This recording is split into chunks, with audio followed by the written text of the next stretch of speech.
Welcome, everybody, to UFO Man Live. My name is Tim. Tonight, we have a return visit from our very good friend, Tony Rodrigues, who has consented to come on and talk about his new release of a book that just came out recently. How many days ago, Tony? It's been about 8 days. Eight days ago. And that book is called Beyond Sight, The Hidden History of Remote Viewing and Psychoenergetics. Also, we're going to be talking about his sequel to series Colony Cavalier called Project Starmaker, a collection of short stories. So hang around and see what we have in store for you.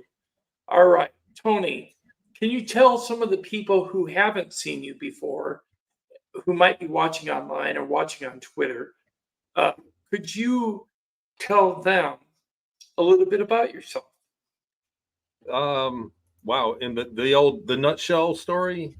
Sure. So I'm somebody that came out that when I was a kid, and I was taken and put into what they call a 20 and back career return program. I was 10 years old. I was taken, and I was on several places in the world, and then sold off to the secret space program, into the infrastructure of the secret space program, which are colonies in our solar system and beyond. And for 20 years, and then at the end of it, they used radical technology, and they put me back in the original body, put me back in time, and back in bed the next morning. Very difficult for somebody that's never heard of this to go, come on, wait, what? But I have witnesses, i.e. my family, mom, dad, brothers, and sisters, that know that I never went anywhere. And I also have very accurate memories of the places on Earth that I would have been: Peru, Seattle, California, places that I was in military programs. And now that I went back there, in my life, I got my memories back in 2015. I went back there last year, 2023. I went back to the place in California where I went through the original, the very first stop on this tour, and found a lot of evidence. There's a lot of things that, there's just no way that I could know my way around it as well. And the buildings I was in, everything was there, matched up, even the legality, even zoning and classification of the buildings I remember is accurate to the programs. And when I got back from that trip, I went in and started looking at the funding and the kind of the receipts, the paper trail for the program I was in, which was an offshoot. It was a hiatus at the very end of Project Grow Flame, right before Project Center Lane, and all the dates match up, the funding matches up, the people match up, and the techniques all match up. So there was enough research I did after 2023 to put this book together, which has a guide on how to remote view and has a lot of the documents and some of the paper trail that allude to everything matching up with my own account. So if my time in Inyokern in that program is real and it's panned out, that means that we have to take the space memories to heart as well. And so I think it's very significant for that reason. I've got a lot of supporting evidence behind my testimony. A lot of people aren't so lucky. There's a lot of people, there are thousands of people that have been through this and have memories similar to mine, but they're not so lucky as to have the places and the paper trail to kind of pull out and defend themselves. And it's a shame, but so I'm blessed in that regard. And that's why I'm still doing this. I got my memories back in 2015, and I started speaking publicly in 2016. So, coming up on 9 years of talking about it. So I hope that is a good introduction. Yes, that gives a little bit of a rundown of your background. Being that you were part of the secret space program, what I want to know is that information you spoke to me about that you did not release in series Colony Cavalier. That. Project Starmaker is the follow-up to series Colony Cavalier, and it covered a major episode of my time in space. In interviews like this, the format that we do here, it's already kind of a stretch when I say that I was taken and lived for 20 years and put back the next day in the same body. It's like you already lose people when you do that. And then a lot of the spirit, like On Ceres Colony, there was a time we flew over the geyser on where is the famous white spots are, and we flew over it. It's a geyser that goes off, and the water goes up and evaporates and snows salt back down. And those big white spots on Ceres are piles of salt. And in 2016, NASA put the probe over there, the Dawn probe, and they said it was sulfur and a bunch of other minerals. I've told you this on the last episode. But I said, no, it's salt. I guarantee I remember that if there's one thing I remember from up there is that that is regular salts, like salt and magnesium. And in 2020, so 4 years later, NASA got into a lower orbit and did a proper analysis. It took them 4 years. And they came out and confirmed it was briny salt. So I was confirmed by that. So things like that keep adding up. And I had those for the original story. So for the first book, Ceres Colony Cavalier, I have all this supporting evidence. And so that's what I'm trying to, ultimately the goal is that people watching that never heard of this before understand that, I'm for real, that it's for real, that my testimony that I remember has supporting evidence. I didn't just dream this up one day or have some kind of like hypnosis and got these memories. These are memories. And when I check them out, they pan out. And so because I want to do that, because I want the skeptical people I want to win them over, like some kind of desire of mine, because I know what I went through. I know all the memories I have. It's so powerful to me. And it really people should take this to heart and kind of change their lens of how they look at the world. So the bulk of this Project Star Maker doesn't have evidence. Like there's almost nothing in Star Maker that I can defend against a skeptic. Right. There's no evidence. It's Right. the deepest, longest, most abstract memories it's as far as I could go. When I was writing the book with Jackie Kenner, we were doing a show just like this. And you guys know that when you film a show like this, a lot of the good talking is before and after the camera's turned on. Mm-hmm. Right. So that's true. You guys sit and talk, you talk because you're not going to be held accountable to, 100% politically correct. So it's more relaxed. And Jackie and I were filming a show every week. And after the show, she's like, "How did you know that?" And I said, "Well, from Peru." And she said, "Well, how did you know that from Peru?" Like it didn't make sense to her. And over time, I told her, she said, "Tony, this is the story that you need to tell. This is the story that people need to hear about what you went through in Peru that brought you the memories back and all the things you experienced." Exactly. Because the work that she does, she's a psychic medium. And the work that she does, she's like, "If you're telling me the same thing that I hear, but in a completely different perspective, it totally is the same thing." And so she made me agree to put that book out, and her and I worked on it for a year and got out Project Star Maker. She has a few of her own chapters. I think 4 or 5 chapters are Jackie telling her story that kind of dovetails into what I'm saying. So it's a collection of stories, and it was written to be confusing on purpose. I mean, not that it is. I mean, not that people would be confused, but it was written in a confusing order because that's what it's like getting the memories back. Yeah. Remembering isn't easy. You always remember and you go, "Wait a minute, then wait, how does that make sense?" And it's like, it's a little bit of work before you get the whole picture. And the book was written like that on purpose. So it's basically the stories that were left out of Ceres Colony Cavalier and my life that made sense. Like there's a story in there about my dog, when I was a boy, when I was 7. And there's a lot of things in there that kind of overlap that at the end of it tell the whole entire story of why I have my memories back in the first place. What I was wondering about was the consciousness transference that you experienced. That's in it as well. That's right. So in the beginning, when they took me, they explained it to me. They're like, "Look, we're going to take you. We want to borrow your consciousness for 20 years. And I said, "Well, no. I'm going to miss my mom and my sister growing up. I'll come back. I'll be a grown man. I can't do that." And they said, No. We have time travel. We're going to do this, and you'll be back tomorrow night. You're going to live an extra 20 years as a blessing. And I said, they calmed me down. I said, "Okay." I said, "Why not 50? Why not 30 years? Why 20? And the answer I got from the reptilian, that was a short reptilian, he said that over 20 years, you run any species runs the risk of having mental problems, being mentally damaged when they put you back.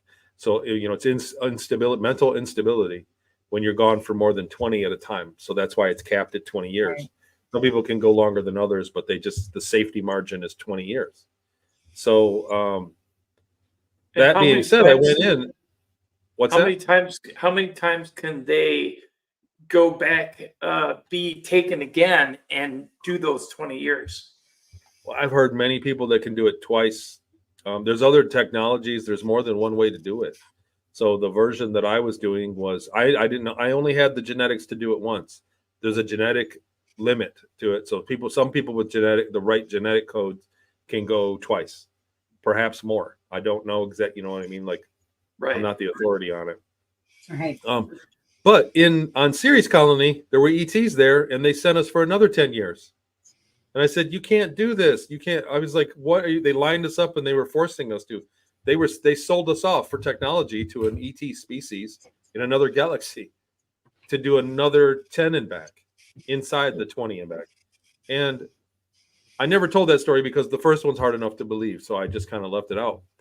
But the end around was that they diluted the consciousness down, and we were only adolescents. So I woke up as an ET child that was like 12 or 13 years old in that kind of body, and I never grew. It was a genetically modified body. I was not a human. And so that was the end around on the technology. And they put us back. As I said, "You're going to drive. Well, you can't do this. This is over 20 years." They said, "No, it's a different tech. Don't sweat it. It's fine." And in the middle of all that, what they were doing, they were building a star. It was an elongated, not a spiral galaxy, but an elongated galaxy that had very low star formation, was actually going dark faster than other galaxies. So they were trying to build stars that could be stable. They wanted to build one that was going to be stable right out of the gate. And that was the project that we worked on. Building stars. That's really That's right. interesting. How big would that star be? Wasn't super huge. I think it was the size of a very large white dwarf star when it ignited. So how did you build it? Can I ask that? They were bringing in there were massive craft that were miles and miles long we could see. I never saw one with my own eyes. We had a base that we were on that was inside an asteroid. It was a very big, like a base, and we were using smaller craft, and we would fly into, and it was inside a nebula, a very dense nebula, and they created a gravity well, and and there were very large craft that were bringing in elements like dirt, basically dirt, boulders of elements, and they were layering it chemically. So they would tell us, so we would fly out, and we had equipment to push these big boulders into the gravity well. All we did was get them started in a certain order, and then they would eventually go into the center of the gravity well. But we had equipment, so there would be, imagine an asteroid field, and we'd fly into it, and we could read on what asteroid was what, and we would push. They wanted certain iron or stone, and we would go and look through all those and push those in. When we were done with that, we'd go back and push the rest of them in. And they were layering it chemically. They were trying to get the star to be stable as soon as it was born, or within a short time after it was born, because most stars, it takes hundreds of thousands of years when stars are born that they expand and contract before they stabilize. And they wanted that to get to that stabilization point early so that they could put a ring around it. They were building rings around stars. Now, those rings around stars, what were their purpose? They were living in them. They were collecting the energy. They were living inside them. There was a giant ring, was basically. Oh, okay. So it was like a space station around the star. Gotcha. A very, very big one, a mega structure. Yeah. A halo. Mhm. Okay, gotcha. And was it only one ring or multiple rings? They had different kinds. It was a company. It was, the Project Star Maker. That it was a corporation. We called it the Bureau in the book. I forget the name of it, to be honest with you, but it was a giant corporation that went all over the galaxy, several galaxies, building these mega structures, mostly rings and stations, and sometimes large asteroids, planets. They were building mega structures. It was something that they did. This is a technology among spacefaring civilizations. And so they were behind schedule and they needed more workers. So they made the deal with the Ceres Colony Corporation and got our consciousness to pilot their little robot drones, which is what I was, and got caught up. They got caught up and did it on time. It's Wow. very interesting that you're making the star. I didn't hear that in our first interview, so that's very interesting. Thank you. That's why it's book 2. You know why? Because it's a big leap. I mean, you take everybody through the 2 books, the 3 books really now, and it's a big leap. It's a big jump. And to take somebody there, and like I said, I like to defend myself as I'm speaking it, so that people, I like to present evidence. Like I went to Seattle, found the house, I found the people, Right. I found, things checked out. Seattle, Peru is checked out. The C-46 Commando, I found that it was taken in '90 in the drug raids from the narcos. It's evidence. It's a long range variant. It's exactly how I told it. It's in Pucallpa. The Plaza de Armas in Peru, I said was built in '83, and it was. There were witnesses that came forward and said Plaza de Armas was built in '83. So how do I know all this stuff if I was a kid in Michigan without access? Like, this is not information you can look up even today. Right. And so I like to present these things as I go, but Star Maker, I can't. You know what I mean? Like, how do you tell somebody? Okay. Oh, by the way, we built a star in another galaxy while I was out there. Okay, so you're saying this star was not in our galaxy, or was it? It was not in our galaxy. Okay, so It was in the a galaxy star- that was not a spiral galaxy. Spiral galaxies, stars are born often. Right. So they have a longer lifespan. This galaxy had went by another galaxy at some point and was perturbed. It was a ball-shaped galaxy, and the stars were dying off. It had abnormal star formation. So they took it into so the people living there were trying to build stars to keep up their real With the estate. laws. Yes. Gotcha. That's very interesting. Could you say a little bit, before I go to NOS, could you say a little bit about how you traveled from one galaxy to another, and how many you went to in one day sometimes? Well, we stayed in this galaxy most of the time, and we would go to 4 or 5 stops. There is a natural anomaly in the vicinity, not close to Jupiter, but in the vicinity of Jupiter. There's a natural anomaly, like a tear in space-time, an anomaly. There's several, actually, space-time anomalies, and we would use those. We had to go, and the Ceres colony, they had to get permission. They had to make a trade and pay the reptilians for the computer coordinates on how to use the anomaly, on how to fly in it, and what declination and how fast would determine on where and when they ended up. And it was complex computer, like they didn't have a computer that could do it, so they had to pay for it. What did you pay the reptilians? I don't know. I have no idea I don't know what that arrangement was, but I know that it was something that they had to trade for. There was access. And then we would go in, and we had access to like 18 other galaxies that were semi nearby through that. And then the idea is that you use that one and go to another galaxy, and then find another one and go to another one if you wanted to keep traveling. But there were times we did missions in other galaxies, but for the most of my career, we did not. We stayed in this galaxy and did a lot of running around just in our solar system 3-4 days a week. Okay. NOS?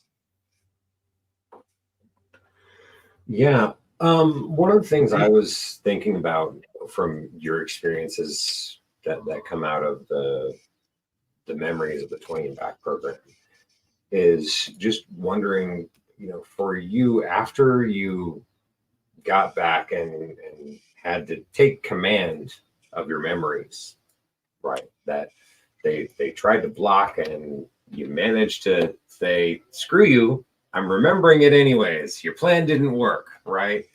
What sort of things did you find that helped you in the process of tearing down the barriers between your conscious awareness and those memories? I've had retrograde amnesia, so I'm very familiar with the whole process of losing the memories and then having to work to get them back. I'm going to retool. I made a memory course, and so I had bits and pieces throughout my whole life. I always remembered the first 20-30 minutes of the abduction. Those memories never got erased, but the rest of it, for the most part, got erased. And they would come through in the morning, first thing in the morning, some randomly, and I would get these memories that were clearly a memory, but didn't make any sense. I thought, when could this have happened, right? Yeah. And but after I got an MRI scan of my head in 2015, see, April, May, end of April of 2015, and then early May, I got my memories back in big chunks, like a big event happened, and I went, oh God, wow, and I got probably 60 to 70% of my memories back. After that, I was asked questions like, I started doing interviews in 2016 and 17, and people were like, well, how did you brush your teeth? How did you cut your hair? Who did the who did the laundry? Can you name the what was the bathroom like? Did you use a regular toilet?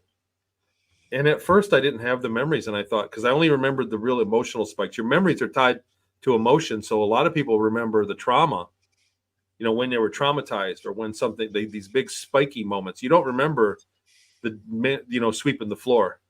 Right. Those memories are mundane, they wear on. But Or you going remember to sleep. yeah. Well, and then the memories where somebody walked up and punched you in the face and stole your wallet, you remember those. You go, man, I remember that being hurt, these emotional spikes. And so I had those memories pretty fairly good, but the brush your teeth, I didn't have. And I worked on it. It really irked me, because I thought, I was like, man, I know these are real memories. I must have brushed, I must have. And I started using rosemary. I was reading on how to spur your long-term memory. And I was giving like essential oils that dump them on my arm, and stick like rosemary all day. And I don't know if it helped or not, but what I did learn was that in the mornings, man, I don't know what's going on with this thing. My computer is being dumb. It happened. Odessa's computer's doing a little of the same.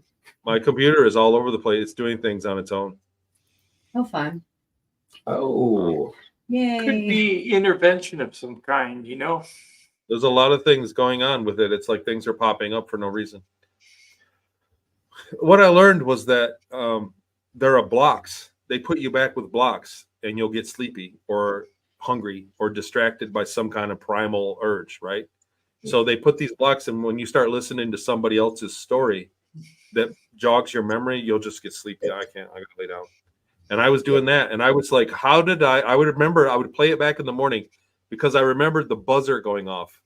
So I lived in a barracks with thousands of other guys, like a prison with no bars. And the lights would go shut off all at once. We didn't have a light switch. And then when the lights would come on in the morning, a buzzer would go off, and we'd get up and go to the showers. And I was like, I know I had to brush my teeth in there.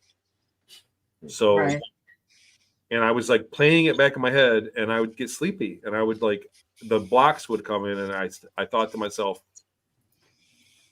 oh, sorry, I don't know what the hell this is. It's still going on. It's still randomly doing things. It's not affecting you though. Here. Yeah. Well, and I thought, I'm onto something here. This is the memory. And then every time I get close to this, I get tired. So I was like ticked off. I was pissed off about it. So I was like, first thing in the morning, I poured a big giant coffee, and I'm like, I'm not sleepy now. I'm going to do this and and I still got sleepy. But what I realized was that because I did it 3-4 days in a row like that, I got longer. It lasted longer before the block came in. So what I did was I would try to remember, like, okay, so after I got out of the shower, after I got out of the barracks, I waited in line. There was a hook there with my clothes on it. And then I had to go in and brush. We had to shower. And then I was playing it, and then I'd get sleepy. And I go, oh, that's it. And I would just quit thinking about it. And then later on that day, it came to me. I was like, oh my God, we had disposable toothbrushes. I remember the fucking chain and the thing. There was a big bucket. You grabbed your toothbrush out and you used it. And there was a dispenser, and we threw it away. And then you went off to and then the haircut, the barber, the ladies would check you at the gate before you went on the train. And if you needed a haircut, they'd send you to the barber. When you come back, you go to the barber. And all the memories came back that I was aiming at. And what I realized was that it's that action. The same way that you remember a song, right? So when when we run into each other, and the next time I see you guys, and I go, remember that song we were playing before? You were playing, we were all dancing before when we were backstage before the show. What was that song? And we're not going to remember it, and you go, what was that? And you go, it'll come to me. So that action of reaching for it and then letting go and going, well, it'll come to me. And then like a half hour later, you go, it was the Men in Black. Remember we were dating the Men in Black. Mhm. You know, it just comes to you. So getting your memories back on hidden memories, repressed memories, and traumatized works the exact same way. First thing in the morning, try to remember more, do that action. And then when there's any kind of resistance, just wait. And then wait until the next morning. Do it again, only in the morning over coffee. And that will work. And what I've worked with people and told people that, and usually within 2 weeks of doing that every morning, people do recover more memories. We do have a question for you that I have to address from the chat room. Work usually earns some sort of seniority or severance package. Is there any sort of compensation when you came back to honor your work done? No. So that's what it is. So the economy of the secret space program is that of slavery. The pay is that you live 20 years longer than you would have lived. That's their pay. So think about it. Take any person off the street and say, I need you to come be a professional. We're going to find this is the career return program. And you're going to live 20 years longer. You're going to live from now till 20 years from now. And then we're going to put you back in time and put you back in your body. You'll only be gone a few minutes, but you'll live an extra 20 years. Come and work for us. There's no pay, but you're going to live a longer life than you would have. Right now, you're only going to live 80, 90 years. Now we're going to tack on an extra 20 years, and we just want you to come work for our corporation. And you'll be in space. You'll be alongside ETs and aliens. You'll get to see space. How many people are going to turn that down? How many people legitimately are going to turn that down from when you look at it that way? That's the sales pitch. Right. And so there was no compensation for me. The other thing is that a well-known ufologist and researcher who's very talented and very good and is very mistaken about some things was Richard Dolan. And I was at a conference. I was a speaker at a conference that he zoomed in, and he postulated that there's no evidence for a secret space program because there's no economy. The economy is where's the money to build these $1 trillion spaceships? And the reality is, it's slavery. There is no money. It's free. They take people for 20 years, and so the most expensive thing to building an aircraft carrier, for instance, is the labor. The welders and the engineers and the designers and all that. It's the labor. And if those people aren't being paid, then it cuts the cost down. But then when you look at the weapon system, the designing, the engineering, and the extraction of the minerals, making the steel, digging the dirt, the iron and the steel out of the ground, and then if all that is slave labor too, it greatly reduces the cost.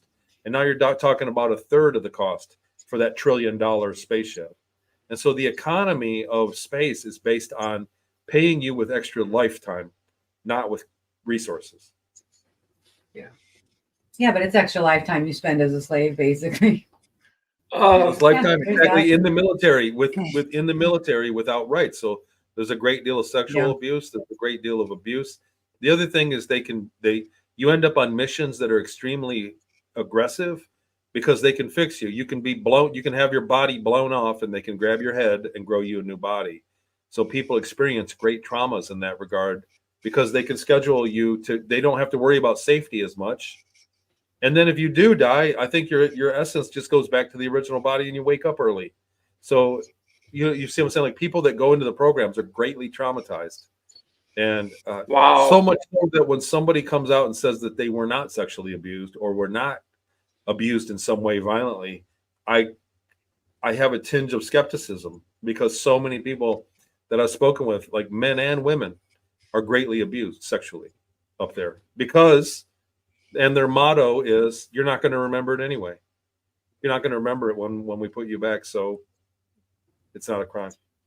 Yeah. Chronicles of Still Waters says, if you work 20 years and can't remember it, what's the point of living an extra 20 years? Well, they don't tell you that in the beginning. Right. They don't tell you that. They tell you it's just like it's just like sitting at the recruiter for the Marine Corps.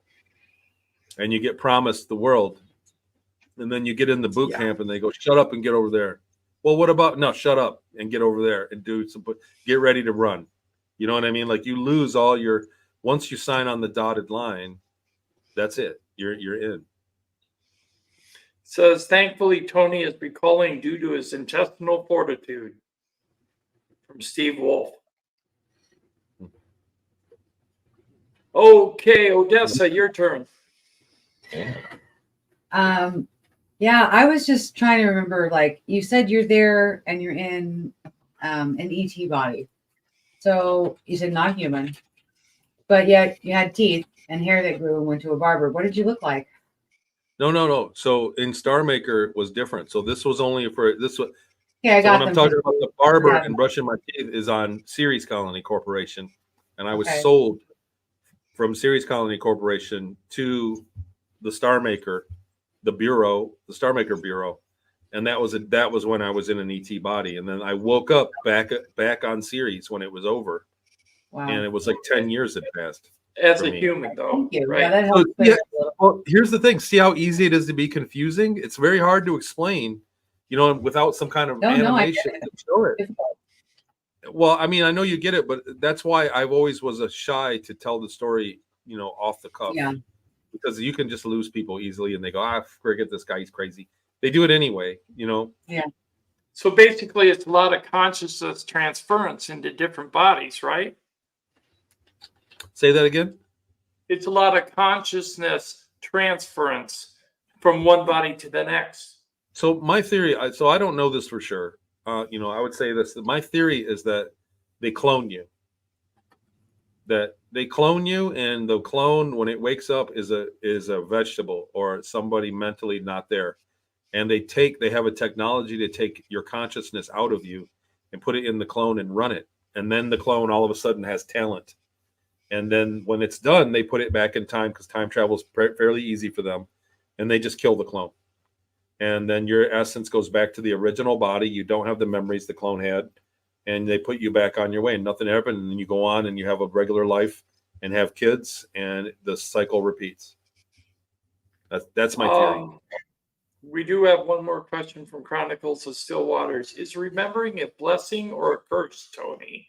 If you had the choice, would you rather have not remembered? It's changed my life, and for the better. So when I woke up in April 16th, 1982, so I was taken on the 15th, and I woke up in my bed on the 16th. I was a completely different person. I was greatly changed by the experience, and lived the rest of my teens and 20s really emotionally damaged. And it wasn't until I got my memories back that I could sort out some of the damage. And so it was a blessing in my case to have my memories back. And I don't recommend it for everybody. It's not for everybody. I wouldn't say it's across the board 100%. But I would say that in my case, I would absolutely want to have my memories again. It was a blessing. It was healing. It enabled me to heal. I was going to ask you one more thing. Then I got to go back to Odessa because I think I cut her off. In regards to your experiences, do you remember any of the people that you worked with, and have you seen them in real life? Maybe a handful of people that I've met that I were, especially in Yokern. So they took kids from my school. So that was the very first stop. There were kids that I went to school with me. We didn't recognize each other because we woke up with amnesia there. But there were a few there, and a few have contacted me, found me on, found my testimony, my interviews, and contacted me about it. There are people. There's a weird phenomenon where you find each other. Where people find each other. So maybe a handful, maybe 5 or 6 people that during that time that I met out there have contacted me, and I found them. Yeah. Not a lot. Okay. A lot of people come forward, and it's like everybody, it's a big gang. Like, oh yeah, I served with you and I was there with you. And they're not paying attention to the dates and the time frame usually has to match up. So a lot of people, I think you want, the brain connects dots. You have this memory, and the brain's trying to make sense of it. Yeah, the brain always wants I have this memory. And I do that. Yeah. So, Yeah. Yeah, I don't hold it against people, but I know that it's a big enough place up there that it's unlikely that one person met 5 others that are now talking about it publicly. It's very unlikely. Right. Okay. Odessa, back to I'm you. just going to help. Yeah, thank you. We have another question from Andy this time. Have you seen a craft arrive while using dimensional engine? And if so, what did you see? I didn't see any craft. I worked on them, so I really don't get that question very much.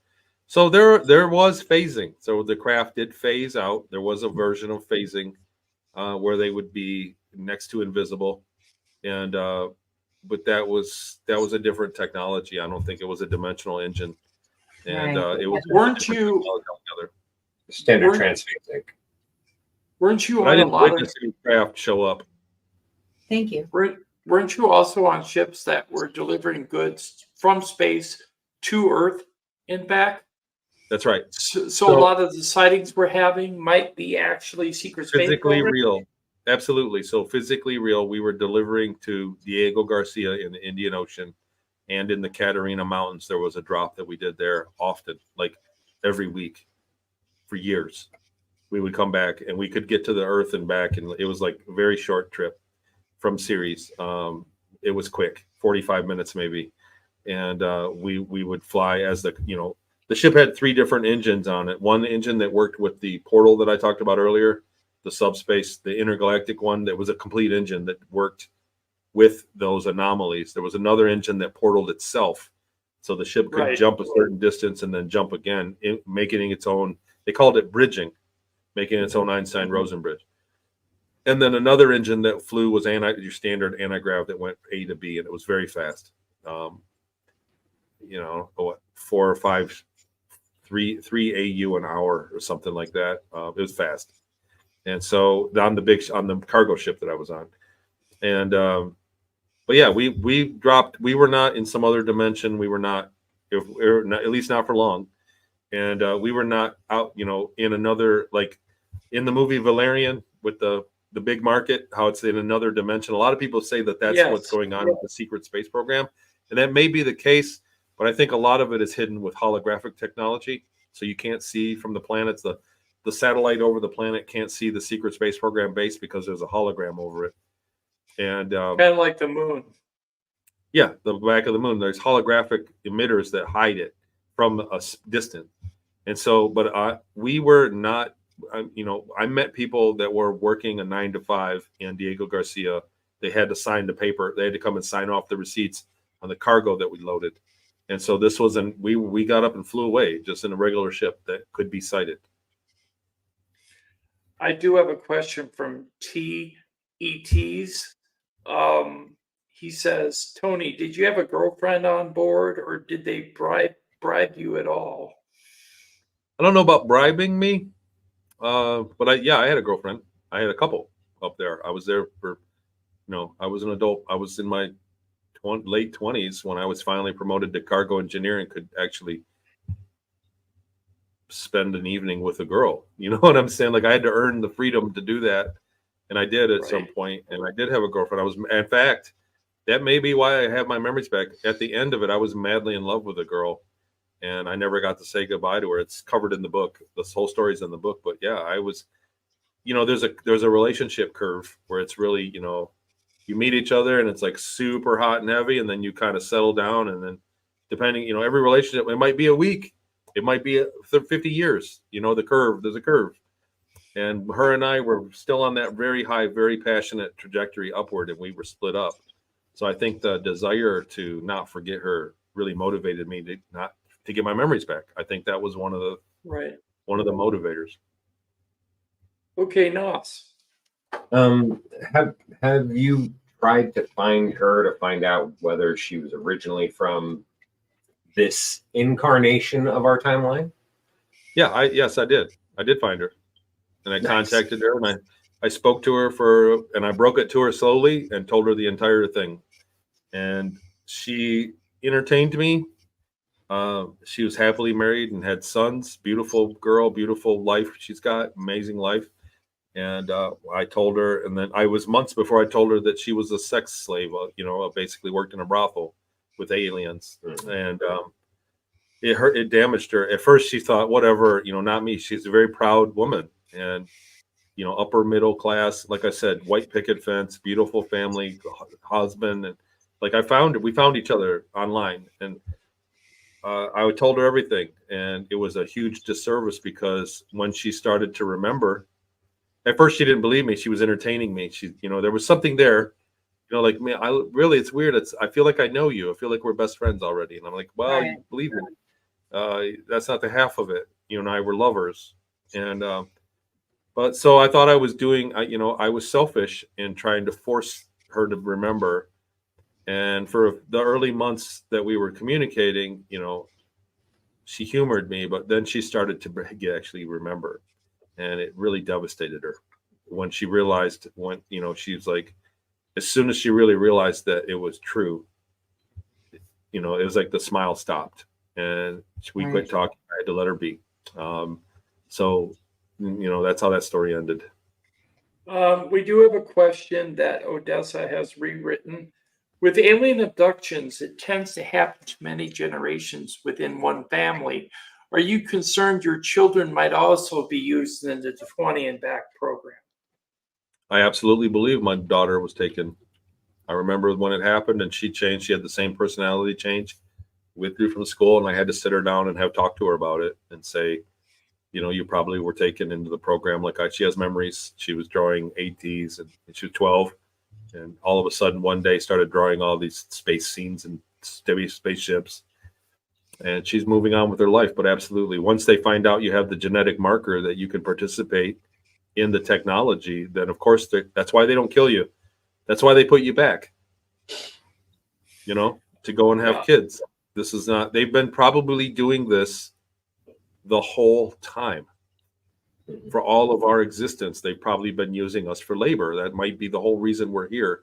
And then they just let us incarnate and live our lives down here in the happiness, so that, like free range chickens. Yeah. So they come and take us, and they have 20 years of labor from us, the cream of the crop. And they put us back. And absolutely, the very first question I ask everybody that ever comes to me and says that they suspect they've been in the 20 and back is, what did your mom, dad, uncle, grandpa, were any of them in the military? Were any of them in any kind of corporate work with high technology? And 9 times out of 10, I get an answer. I get a yes from that. So it's coming down. Like, you got to think the military got this technology back in the 40s and 50s.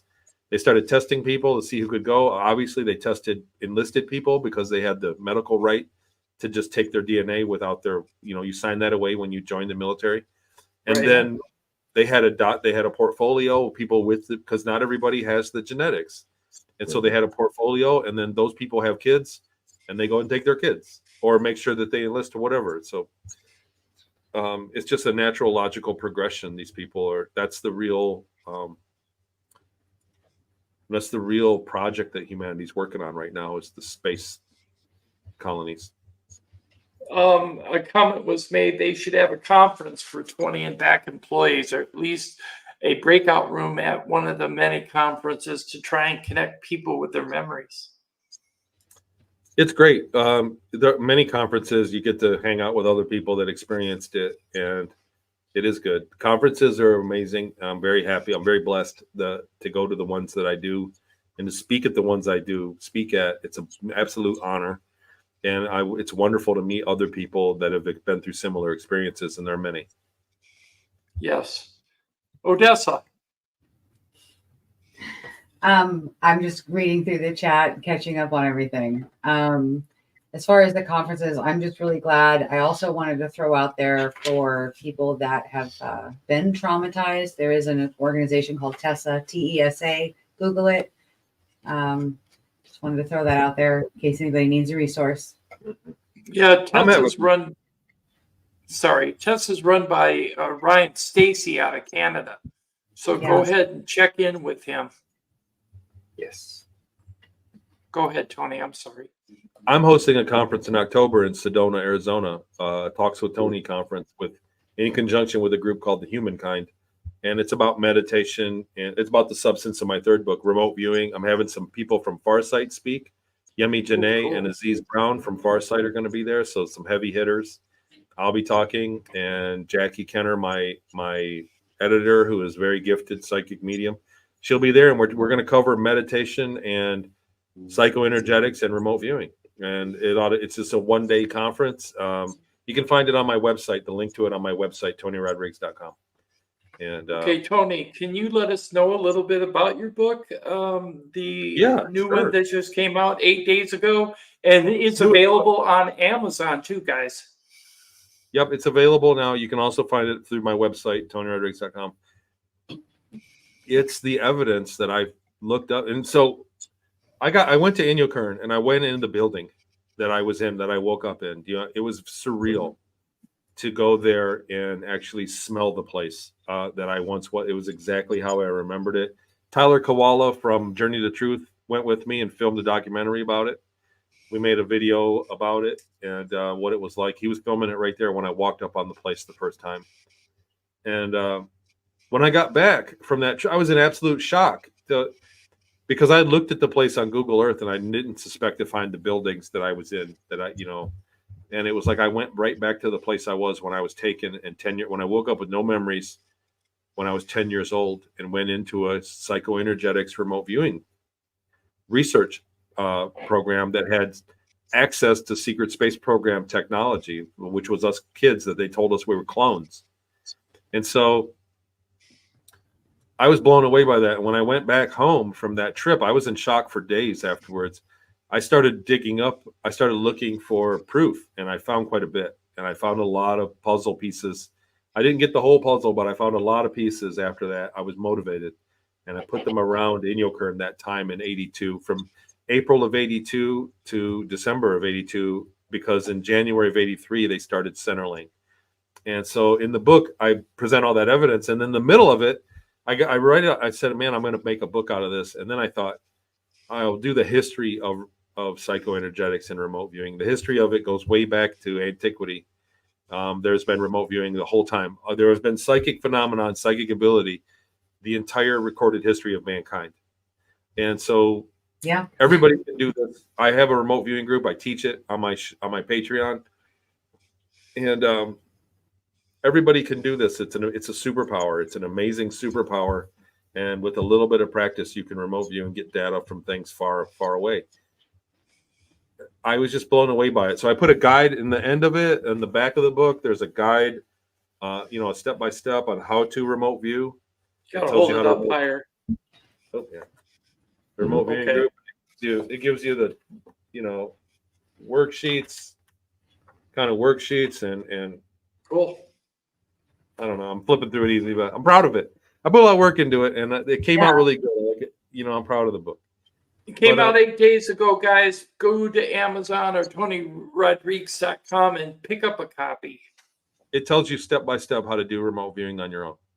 So you don't need to take a class, but classes help with the practice. So the course that I teach in Patreon is more like an aerobics. You know what I mean? It's like you get the workout. So it's one thing to learn how to remote view. It's another thing to do 100 remote views and become good at it, or 200. And so we do 2 a week, and you can gauge how good you did. We rate each other. There's a scoring system, and it's a lot of fun. It's a blast to remote view and then get the reveal of a target you have no idea what it is. So it's been a lot of fun, and it's growing. I'm going to have to break it into 2 groups to have time to do it all. And so the book came out, and it's been a lot of fun. It's not, this book doesn't have a ton of abuse that I went through, even though there was some, but it tells the story of what I went through in Inyokern, and it tells what's possible and other things. Like I talk about the monuments around the world, psychoenergetic monuments. I talk about the history of psychoenergetics, the history of ESP and psychic ability, and the history of remote viewing. I cover it all in there. So it was difficult at first, but in the last month of putting it together, the last few weeks of putting it together, it was really enjoyable. Okay, Noss. Yes. I want to live up to my troublemaker title here for a moment I knew it was coming. by introducing some side theory concepts just to get them out there, right, on the 20 and back thing. And it's not the memories are false thing. You already know that you've gotten confirmation from the things that are from your memories. So I'm just going to propose an alternate theory on the individuals with these experiences connecting to one of their duplicates on a parallel timeline and having that circumstance of the memories of the things that were experienced by another one of them that, you know, was along those lines. And then the mind has to kind of stitch the pieces together to figure out how it could be. Right. That's that sort of thing. It's just to screw with your head, obviously. Right. But it's just, you know, that I like to get people thinking outside of the box on other theories and concepts, just because, you know, you've done a lot of work on tracing things down, finding ways to help yourself remember and stuff like that. And like one of the things that we like to do with this show is just exposing people to a lot of different ideas, a lot of different concepts, because they can't recognize something that's happened in their own life if they can't get over that conceptual limitation. So right? I think I just like having lots of, that's one of the best ones. Yeah. Like I love this because I've always asked people like, look, man, please let me off the hook on this because what I remember was terrible. If what I remember is right, then the world we live in is a horrible place. Yeah. So where kids get raped like this, like what I went through, for one. So I'm always thinking, the one I get hit with the most is these are screen memory.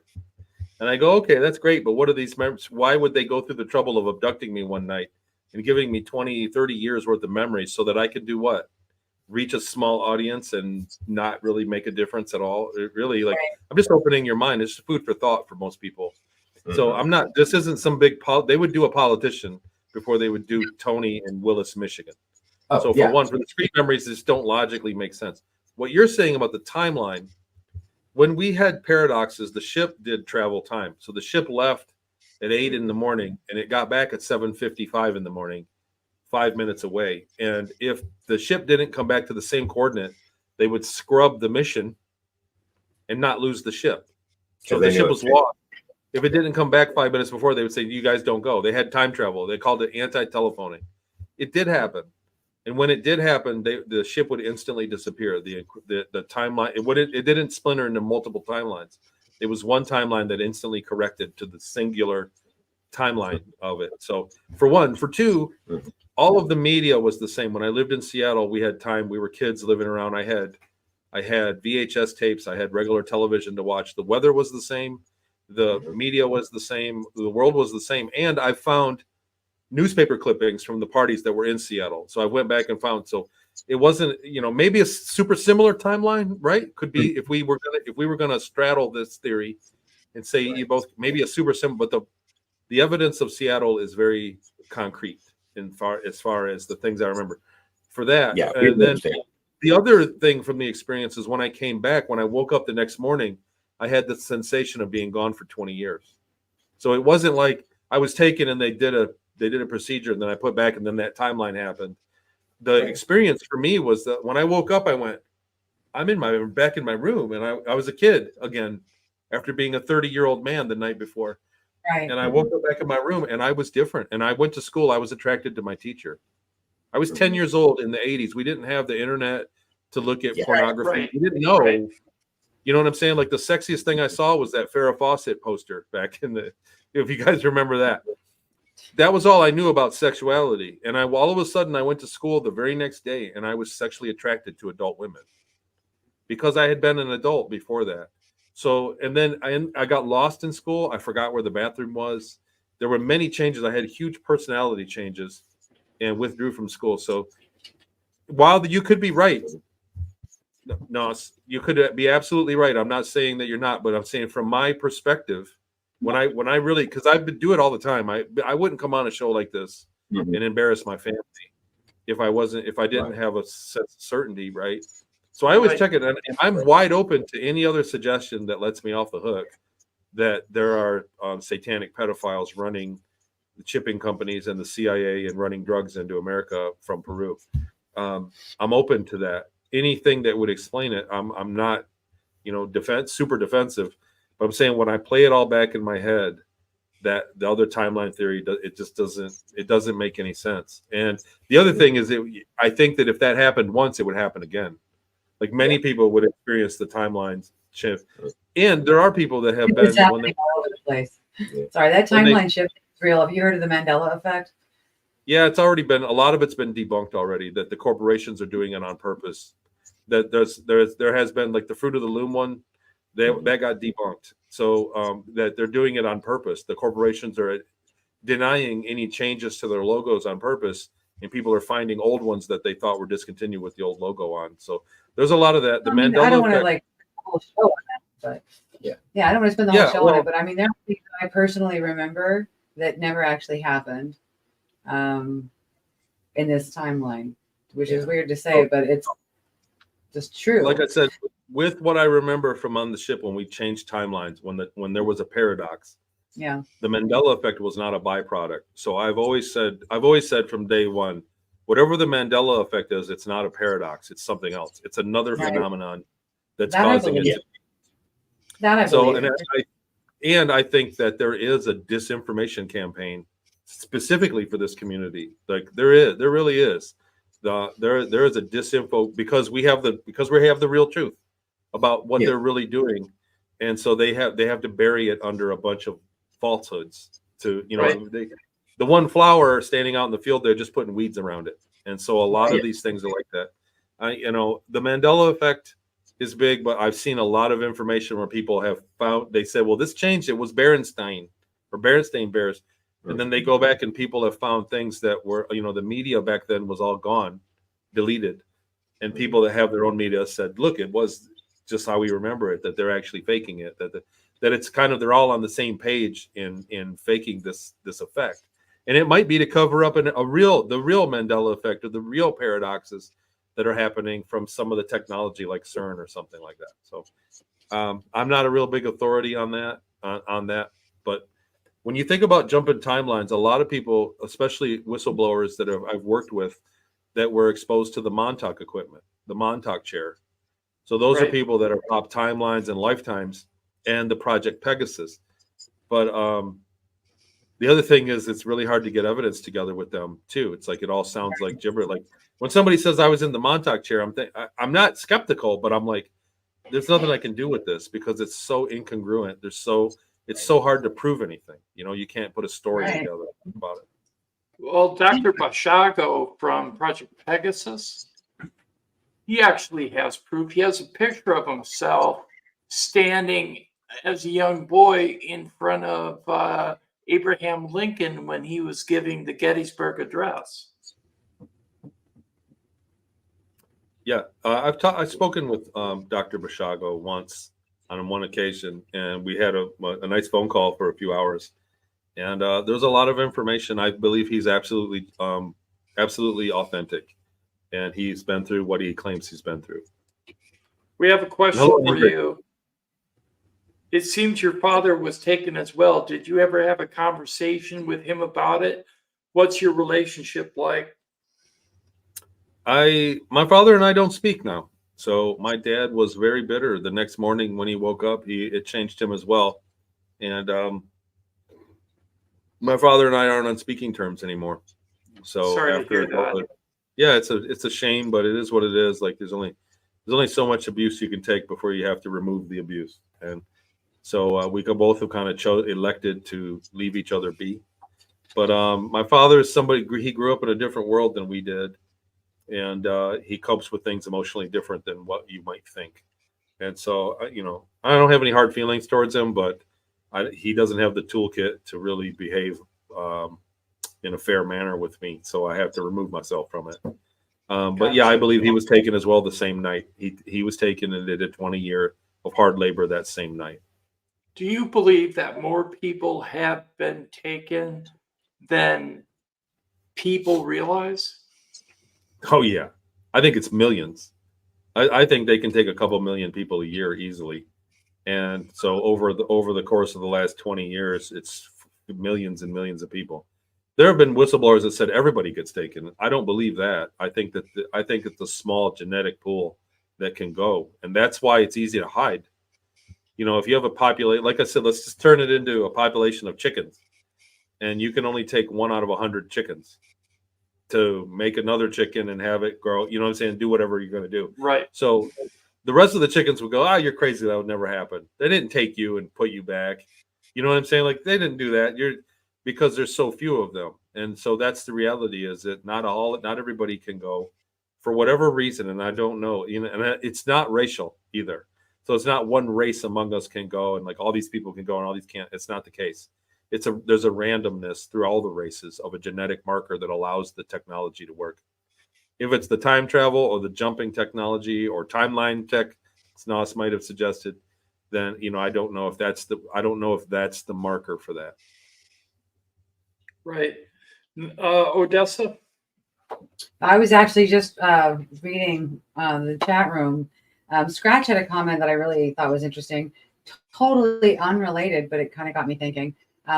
Like light can be viewed in different spectrums, IR, UV, etc. I'm guessing consciousness can do a similar thing, as I think of our thoughts as being an electrical transmission, and we tune to it. And I thought that was a pretty cool thought. And so I was just sitting here kind of like half listening to you and half thinking about that. It just kind of sparked my brain, interestingly. So, yeah. One thing when you think about, so I'm working with both Dans, Dan Willis and Dan Winter, if you're familiar with their work. And Dan Winter has explained a lot of how the phase conjugate pump wave that has charge collapse down to the Planck by the golden ratio. There's a lot of words, but for saying that your brain waves, as they dissipate, certain ones do and certain ones don't. And the ones that are more positive, like love and telling the truth and like peaceful thoughts, those are the ones that make it down to the Planck distance exactly. And those access outside of time space. That's psychic ability. That's what we're getting there. It's death too. You're also, when you die, and that would explain why people that die angry or unresolved get stuck in that medium. And those are our ghosts and our entities, negative entities that they're attached, because their wave just doesn't fit at the Planck. It bounces off of it.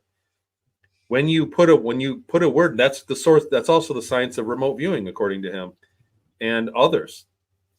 But when you look at remote viewing, Dan Willis, he explained this from working with Jenhan Iridian off-world. It's another long story. Because there's no time or space outside on the other side of the Planck distance. So when your thoughts get outside the Planck distance, and let's say you're thinking of an apple, right? You see a picture of an apple and you're projecting it. That's the target for the remote view. It's there for eternity.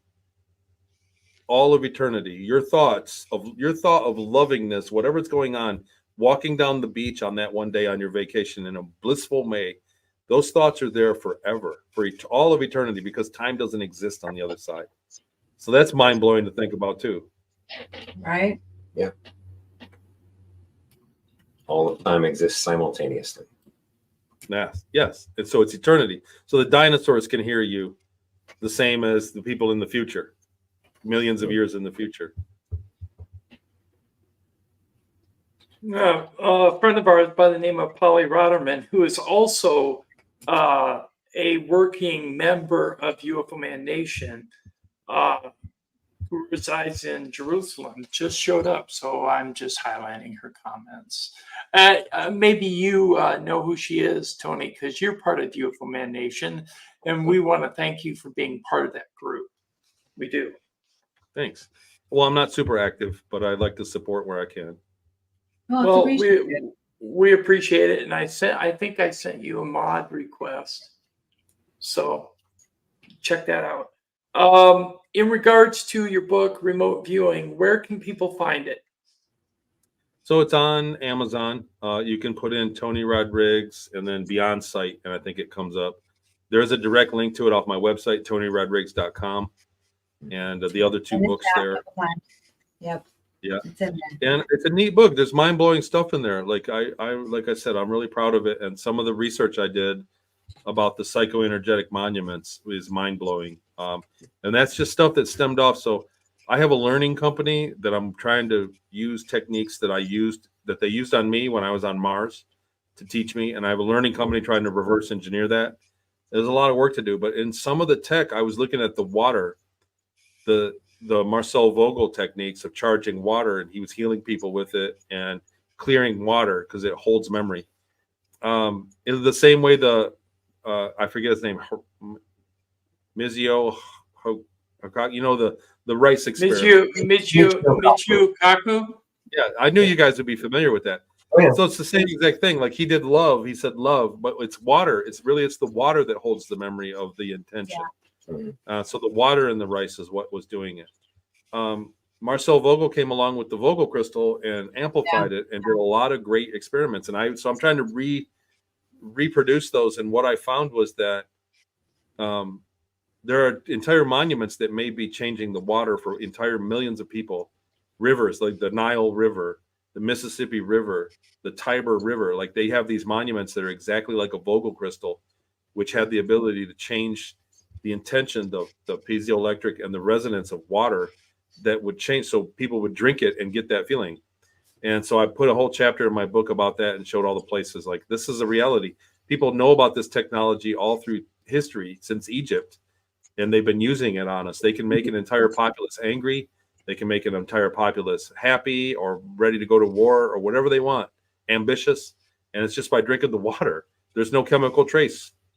And so that's part of it. I put that in the book too. I was like, the more I looked into it, the more it panned out. And I started really just being mind blown about it. Yeah. Got a comment for you from TETs. I've been watching Tony a few years now. He's cool. Hey, I'll take it. I've been called worse. Yeah, it's nice to get good comments. A lot of people are commenting very positively about you tonight, Tony. So take that as everybody in the chat room's got your back. I tell you what, I really appreciate it. I do take my knocks to, like, there are people out there that don't like me, and it's everybody's right to be like that. So I really appreciate it, the support. Doing this, as you can imagine, it's like, I mean, you guys know, right? So doing your thing, it's like when you come across people in public, you're trying to tell them what you're doing. It's like, there's a factor. And then there are people out there that want nothing but to tear us down for some reason. And so support is very appreciated by you guys. Thank you so much. I got to tell you this, that when you're starting to make a difference with your narrative, that's when people start to troll you. True. Because they know you're making a difference and they're trying to shut you down, because that's what happens to me. It happens to everyone that I know that's trying to make a difference. So keep up the good work. Chin up. We're behind you. Yeah. Thanks. I want to show it. So people are talking about the water experiment. There's a really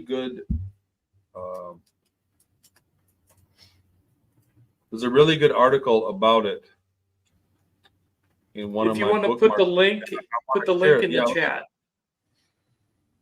If I can find it, it may be gone. My computers have been like, I came in one day and all my bookmarks were gone. Wow. Like a week ago, everything was gone out of my computer. Counterintelligence or just a bad Windows update. Both of them are the same. Right. Yeah, right. They're just devastating. Windows is. It's in the book. The article is in the book, and direct quotes from the article are in the book. Here, I can have it right here. But it's worth it for people to read it, because if you go to this article, it was a university on like parapsychology website, and it's a university, and they did laboratory studies of water charged with a Vogel crystal with only intention. There's no chemicals. So this is somebody putting the thought of love into a Vogel crystal. I have one laying here, and then charging the water with it. And they find the physical properties of the water have been altered. They did a lot of experiments with it. What they found was that the intention, not only love, but you could make other intentions in there. And then when people drank the water, they would have those intentions as well. And I started experimenting with it, and I have, I spent money on parts for it, and I've had tremendous results, like really. Well, while you're looking for that, Scratch in the chat room said there's some strange water at the Syrian temple in Yes, Egypt. the It makes Osirian no temple, sense. exactly. It's the same exact thing. And you know what? It's made out of red granite, which is 60% quartz, just like the obelisks. So that's the chapter. It's exactly what I'm talking about. The obelisks have the same cut as the Vogel crystal, and even more the fire crystal that Dan Winter is working on, the same dimensions with a budded terminus. But Dan Winters postulates that it needs an oscillator at the bottom. So they may have had another device that the Egyptians were using. But all of these, the layout of the temple next to a river is always the same measurement. I found that they all have the same configuration, and they're all over the world. Washington, D.C., Paris, London, Astana, Rome, the Vatican, Florence. They're all over the place, and they can affect water. Even the St. Louis Monument is the same dimensions. It looks like it's called MarcelVogelLegacy.com is where it's at. MarcelVogelLegacy.com. Gotcha. And it's, Marcel Vogel. That's it. And it pops up. That article right there tells a great deal of science behind it and the way that it's doing. So the other thing about it is the water that, like if they did this to a populace, let's say they hit the Mississippi River and they made you want to be angry, which is possible. There's also another documentary about in Cambodia, there was an entire village that dropped dead and there was no poison in the water. And even people upriver died from it. It was the same technology. They turned the water into poison without chemistry, with only intention, doing mental intention, like some kind of seance on it. It was used as a warfare. But what I'm saying is, Vogel, the clearing action. Water into wine. He really made everybody drunk. That's what happened. It was just water. That's exactly right. It's drunkenness. Water into wine. There you go. Exactly. You would only need a little bit of wine. You would only need a little bit of wine to imbue the same properties of the wine into the water, and everybody would drink it and get drunk. That's exactly right. It's the same exact technology, and it's all over the place. The Washington Monument has an array. The Karnak, it's the Luxor Temple of Karnak is what I postulated, and the unfinished obelisk, same distances, 0.72 miles, and on and on and on. But anyhow, that article that I said, MarcelVogelLegacy.com, it really explains the science. They did a lot of testing on it, and it really is eye-opening on what they can do with the water. But what I'm saying is, so let's say that your town is treated like this, and they want to make you angry. All you have to do is clear the water. You just imagine it being crystal clear and beneficial for you, and kind of just a pulse, a snort into the water, and it will take the effect away. So you can defend yourself against it very easily. Okay, we have a question from Luke Shanahan from UFO Files Group. Question: does Tony think remote viewing can work through different dimensions or universes? Well, it does. I mean, that's how you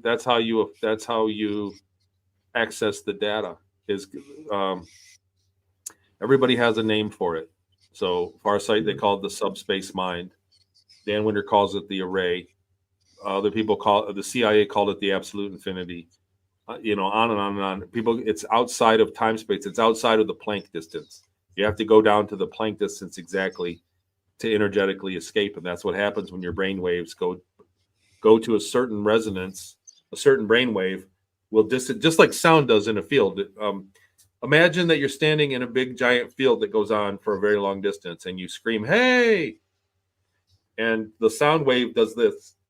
And if it gets smaller as it dissipates by the distance of the golden ratio, all the way down to the Planck distance, then it will escape. And outside, the subspace mind will hear you say, "Hey!" Certain sounds will make it and certain sounds won't. There are sounds that they won't dissipate at the Planck, at the golden ratio. And when they get down, they'll be a slightly bigger than the Planck distance and bounce off it. They won't make it out.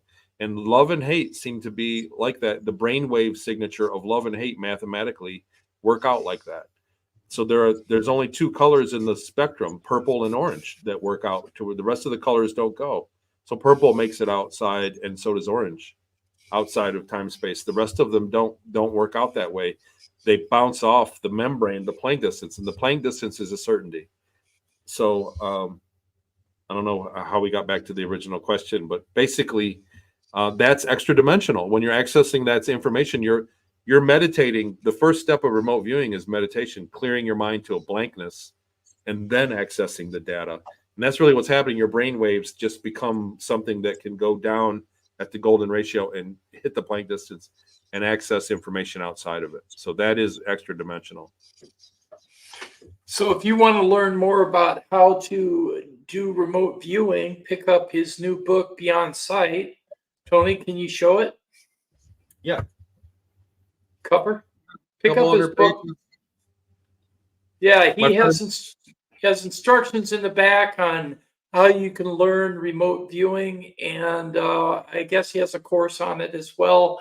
So check that out. Let's take last comments from the panel. Basic remote viewing guide.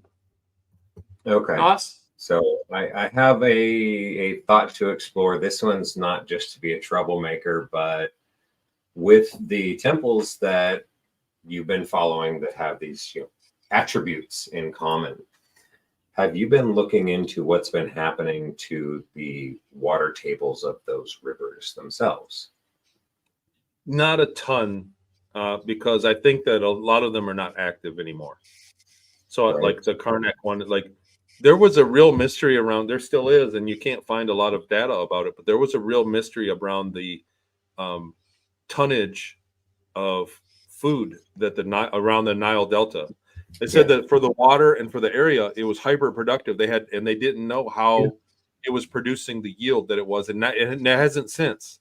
So there was a time when it just stopped. It was probably because they were using the water to create fertility, for the plants. Right. They were using that technology on the water. So I don't think they're doing it much anymore. Well, I wanted to bring it up specifically because, when we think about the greatest rivers in the world, there do tend to be a lot of temples in proximity to them. And the Danube, the Yangtze, the Tigris, the Euphrates, they're all drying up right now. Yeah. They're uncovering stuff that has not been seen for 10,000 years because the river levels are getting so low. And That's I know that interesting. all of those rivers have temples along them. And when you look at the deterioration of human consciousness and the function associated with consciousness in relation to those temples and water and see what's happening there, I think you're going to find there's a lot more that's still empowered in those things that's being disempowered through other means. I think a lot of the technology of it, when you're talking about mass mind control through psycho-energetically charging the water supply, which is what these monuments, I'm postulating that these monuments work. I don't think it's necessary anymore because now you have a cell phone in everybody's pocket, literally in third world countries. They don't have hot and cold running water, but they have cell phones. They have Twitter. And so the reason for that is because I can manipulate your mind greatly with the phone, much more than they could with the water. So they, you know what I'm saying? Let the river, we don't need the river anymore. Astana, the capital city of Kazakhstan, if I'm saying it right, is a 100% of all those dimensions. And the river is actually a small river, but they dammed it up and made it into a big area of water around the area that would charge it. So I think they're still using the technology there. Like I said, they can make people hyper productive.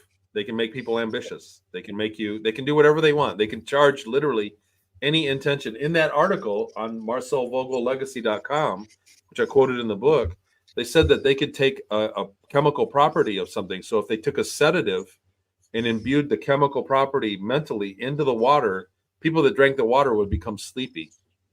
So that's the kind of capability. They can put anything they want. It's a very versatile system. And and when I started really looking at it and looking at the layouts, I went, oh my God, these are all over the place. They're all over the world. So there's an echelon of society that has access to this technology. They've been using it all along for thousands of years, literally thousands of years. against I'm us. not too happy about that. I live in the state of 10,000 lakes and the Mississippi River. So there you go. Well, the Mississippi, like I said, the St. Louis Arch is the same design from the courthouse, the civil courthouse, which is a replica of the mausoleum of Halicarnassus, if I'm saying it right, is a Right. replica of, and from there it's the same thing. It's the array, it's the materials, everything right through the monument, the arch, and into the Mississippi. They get charged, and then the Mississippi water would carry it south to all the populace that's south of St. Louis, Missouri. So I wonder about the bridges that span the Mississippi River, if they have any influence on the charging of the water. it doesn't seem that way. So it seems like piezoelectric conductivity is necessary, and so there's a Right. quartz content. So when I toured the St. Louis Arch. It seems like there may have been a possibility for a quartz content to be in the concrete that's on the inside of it, and then it's got the stainless exterior. But when you look at the Egyptian monuments, like you said, like the person, which I'm so happy they said the Osirian, when you look at all the obelisks that came out of Karnak, the Aswan obelisks exactly, and they have a radioactive component, but they are basically 60% quartz component. So Marcel Vogel was doing it with pure quartz in his room. The one thing I've been able to replicate is I use dowsing rods, the same way that Marcel Vogel did. And you take a Vogel crystal and clear it. So blank mind, blank crystal, and just kind of in one blast, the universe speaks in pulses, not in words. And in a pulse, you clear it. The crystal's clear. Then put an intention in it. Like, I want to be smarter. I want to be healthy. I want to be smart. Pulse into the crystal, and then hold it over a glass of water, and then pulse it. Say everything in the crystal into the water. Pulse. When you take the dowsing rods and go up to the water, they'll cross. If you give it a shot, trust me, the dowsing rod's like $10. And then step away. I'd walk across the room, and they'd go all the way to the water and cross. After I charged it with the crystal, I'd go the other side of the room, and when I got 3 feet away, they would go. And then I'd walk, and they'd straighten out, and then over the water, they'd cross again. And then wait 15 minutes, and it would be 5 feet away from the water. It grows. The field that it emits grows. And I'd be 5 feet away. 15 minutes later, I'd come up, and they would go. Because it's spinning. It's a torrid that's spinning.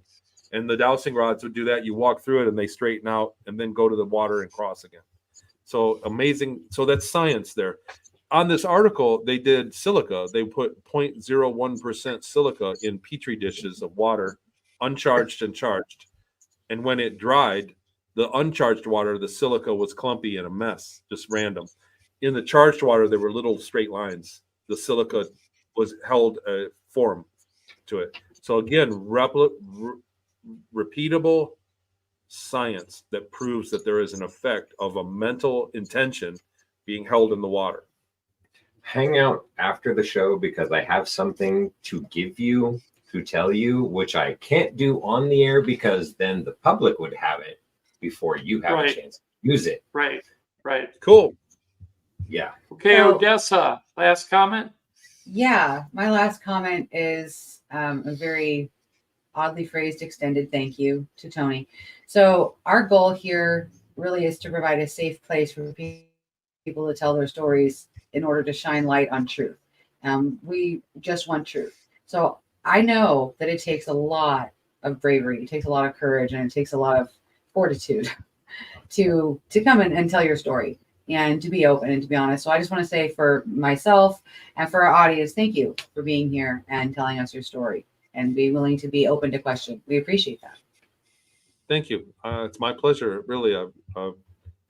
At first, I didn't know what I was doing. I just thought I was helping out, and then it turned into doing it a lot, and then the books and everything. So, at this point, I'm just honored that people still have me on. You know, you never know. We do. It's cool. We do have one last question from someone who arrived late, but I want to address it from the chat. Yeah. There was an article in the debrief on the theory of the pyramids being built next to water sources in order to move the heavy stones. So I don't have a remark on that other than there are other. So the pyramids seem to have had many purposes, especially the Great Pyramid. them being next to water is one thing, but we have other ones like the what is the place? Bulback has the big 400 ton stones, and they're not near water. And like Machu Picchu has megalithic structures. Peru, Yeah.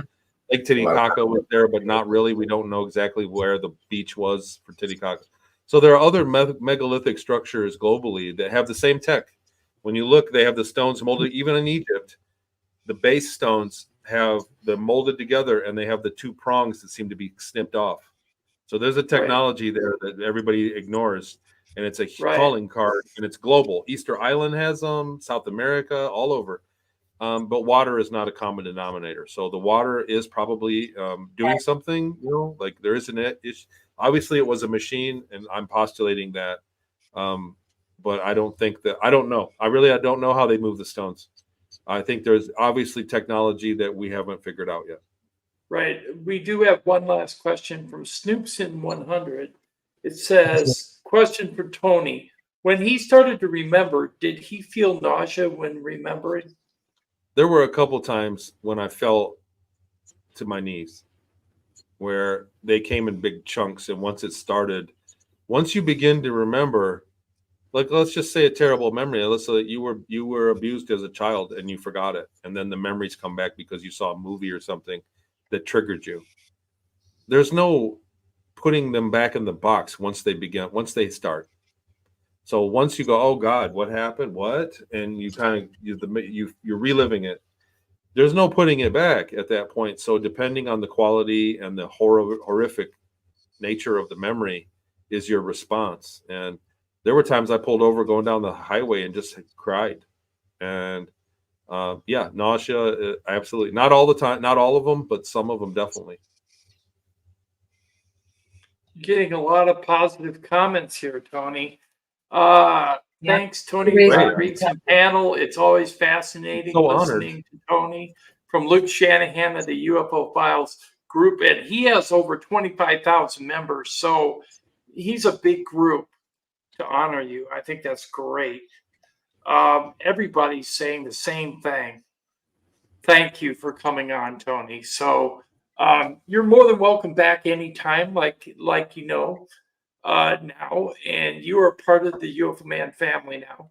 So thank you. Please feel free to come back anytime, and we could talk in depth more about your subject. I'm sure we could go on for a couple of hours, but we're going to cut it now because people lose focus after about an hour and a half. So I agree. If anybody wants to catch up on what they missed on our live stream, please feel free to watch. And leave a comment.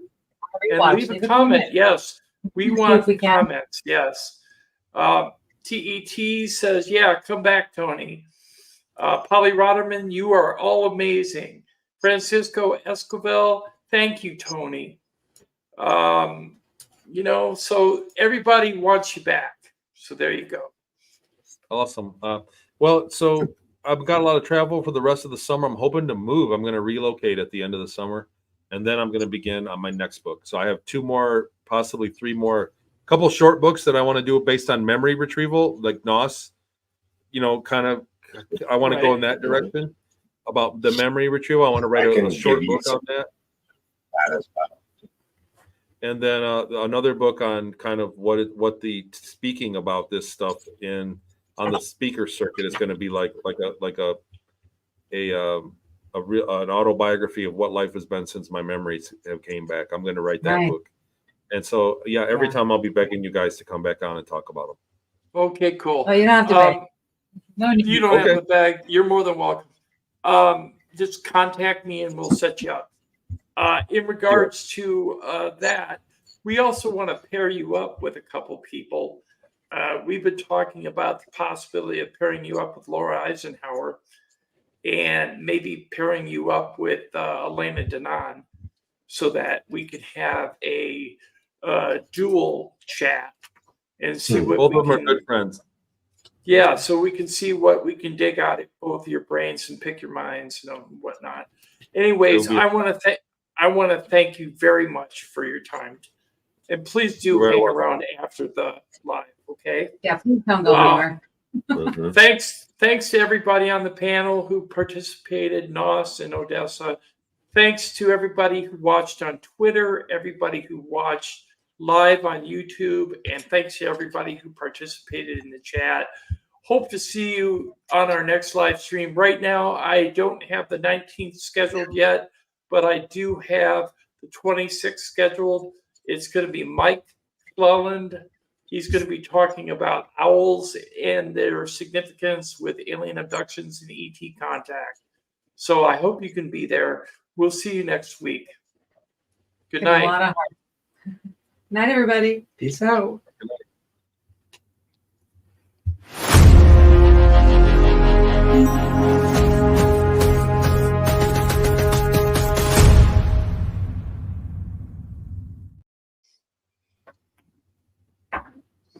But I'll be back. I'll be back.